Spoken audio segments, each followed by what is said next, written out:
आपने अपनी जिंदगी में चीजों की या पैसों की चोरी तो सुनी होगी, लेकिन हमारे अजब गजब एमपी में एक अलग ही मामला सामने आया है। वहां के गांव में पूरी की पूरी बनी बनाई सड़क की चोरी हो गई। जी हाँ गाइस, आप ठीक सुन रहे हैं। मामला कुछ यूं है कि एमपी के गांव में ग्राम पंचायत ने वहां के एक वार्ड में 10 लाख रुपए की लागत से एक सड़क बनवाई थी, लेकिन जब जांच हुई तो पता लगा कि वहां पर सड़क है ही नहीं। जब जवाब मांगा गया तो ग्राम पंचायत के उप सरपंच ने जवाब के बदले एक शिकायत ही दर्ज करवा दी, और उस शिकायत में लिखा हुआ था कि इस वार्ड में शाम तक तो सड़क थी, लेकिन सुबह होते होते वो सड़क चोरी हो गई। मामला भ्रष्टाचार से जुड़ा हुआ लग रहा है, लेकिन ये जांच का विषय है। पर आपका इस अजब गजब शिकायत के बारे में क्या कहना है, कमेंट सेक्शन में जरूर लिखिएगा। और पूरी दुनिया में कोरियन लड़कियों की स्किन और उनका फेस सबसे खूबसूरत माना जाता है, लेकिन क्या आपको पता है कि कोरियन लड़कियां एक स्पेशल तरह की ट्रीटमेंट या थेरेपी लेती हैं? उस थेरेपी का नाम है स्लैप थेरेपी, यानी कि थप्पड़ थेरेपी। वो पूरे दिन में अपने चेहरे पर 30 से 40 बार थप्पड़ मारती हैं, लेकिन डोंट वरी, वो थप्पड़ जोर से लगाया गया थप्पड़ नहीं होता है। धीरे धीरे अपने चेहरे पर 30 से 40 बार थप्पड़ मारने से चेहरे में ब्लड सर्कुलेशन बढ़ता है, जिससे टॉक्सिन्स बाहर निकल जाते हैं। वो आपके स्किन को इंप्रूव करता है और आपकी एजिंग घटाता है और आप यंग दिखना शुरू हो जाते हो। तो गाइस, क्या आप भी स्लैप थेरेपी लेना चाहेंगे? कमेंट सेक्शन में जरूर लिखिएगा। और इंडिया में ऐसी बहुत सी फेमस कंपनियां हैं जिनके प्रोडक्ट हमारे घर पे हैं, हम उन्हें यूज भी करते हैं, लेकिन उनका मतलब हमें नहीं पता होता।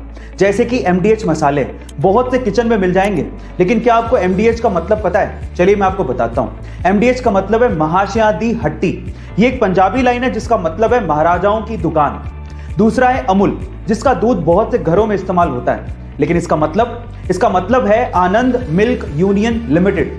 तीसरा है MRF, जिसका टायर बहुत सी गाड़ियों में इस्तेमाल होता है, लेकिन इसका मतलब है मद्रास रबड़ फैक्ट्री। क्या इसके पहले तक ये फैक्ट आपको पता था? और अगर नहीं पता था तो कमेंट सेक्शन में जरूर लिखिएगा। और कल्पना चावला और सुनीता विलियम्स के बाद भारतीय मूल की एक और बेटी शिरीषा बांदला अंतरिक्ष की सैर पर जाकर भारत का नाम रोशन करने वाली हैं। आंध्र प्रदेश के गुंटूर में जन्मी शिरीषा 11 जुलाई को रिचर्ड ब्रेंसन के साथ उन्हीं की स्पेस कंपनी वर्जिन गैलेक्टिक्स के स्पेस क्राफ्ट वर्जिन ऑर्बिट से स्पेस की यात्रा पर जाने वाली है। मैं आपकी जानकारी के लिए आपको बता दूं कि शिरीषा बांदला वर्जिन गैलेक्टिक्स के गवर्नमेंट अफेयर्स की वाइस प्रेसिडेंट भी हैं, और सिर्फ 6 साल में इतनी बड़ी पोस्ट पर पहुंचना बहुत ही गर्व की बात है। तो चलिए गाइस, हमारी भारत की बेटी शिरीषा बांदला के लिए कमेंट सेक्शन में लिखते हैं best of luck for your first space travel Shirisha. ऐसे हमारे इंडिया में ऐसी बहुत सी रहस्यमयी चीजें हैं जिनके बारे में वैज्ञानिक भी नहीं जानते कि ऐसा है तो क्यों है। उन्हीं में से एक है तमिलनाडु के रामेश्वरम में शिव मंदिर के पास समंदर के अंदर बना मीठे पानी का कुआं। गाइस, समंदर का पानी खारा होता है ये तो सबको पता है, लेकिन समंदर में बने इस कुएं का पानी मीठा है, खारा नहीं। ओह माय गॉड, अब ये क्यों है ये तो कोई नहीं जानता, लेकिन मान्यता यह है कि जब भगवान राम सीता मैया को लेकर श्रीलंका से वापस आ रहे थे तो इसी जगह पे सीता मैया को प्यास लगी, और उनकी प्यास बुझाने के लिए भगवान राम ने बाण चलाया, जिसकी वजह से वहां से मीठा पानी निकल आया। गाइस, अब वजह जो भी हो, लेकिन समंदर के बीचों बीच मीठे पानी का कुआं किसी चमत्कार से कम नहीं है। आपको इस कुएं के बारे में सुनकर कैसा लगा, कमेंट सेक्शन में जरूर लिखिएगा। और ऐसे अमेजिंग वीडियोस के लिए शेयर, सब्सक्राइब एंड लाइक। मिलते हैं अगली वीडियो में।